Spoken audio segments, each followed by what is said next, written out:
Hello बच्चों, चलिए प्रश्न को देखते हैं। तो दिया गया प्रश्न है कि ऐसी धातु का उदाहरण दीजिए जो कमरे के ताप पर द्रव होती है।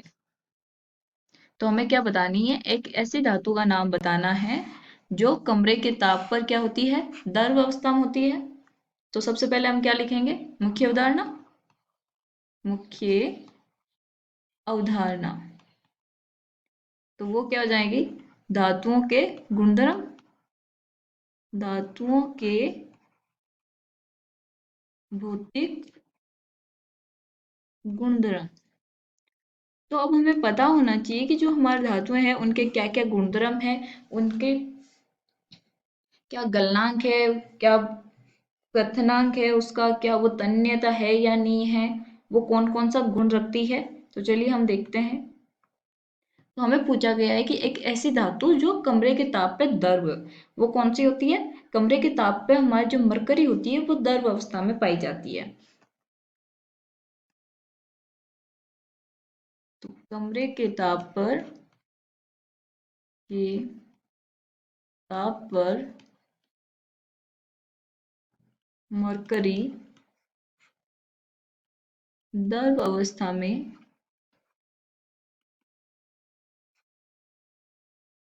पाई जाती है। क्यों, और बाकी सब जो होती है धातुओं का गलनांक अधिक होता है। सामान्यतः जो हमारी धातुएं हैं, धातुओं का गलनांक उच्च होता है, लेकिन जो हमारे गैलियम व सीजियम है, गैलियम व सीजियम का गलनांक कम होता है। अब इनका गलनांक कम होता है तो इसकी वजह से क्या होगा कि अगर इनको हम हथेली पर रखें तो ये क्या होती है कि पिघलने लग जाती है। तो हम ये भी लिख सकते हैं, यदि इनको हथेली पर रखे तो ये पिघलने लगेगी।